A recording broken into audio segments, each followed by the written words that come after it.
Wait na, saan mo? Saan? Ah, patay tayo dyan. Saan? Doon sa ano? Ah, doon sa lalagyan. Ah, layo-layo. Layo-layo na. Lakad na. Antayin kita dito. Iwan mo na yung cellphone mo. Patayin mo dyan sa bulsa. Baka na yan. Wala na yun. Dali mo lang yung ano mo. Sa bulsa mo sa ano? Wala.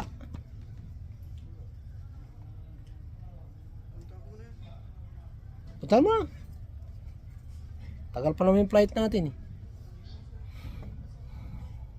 Naiwan yung relo ng kasama ko doon sa gate.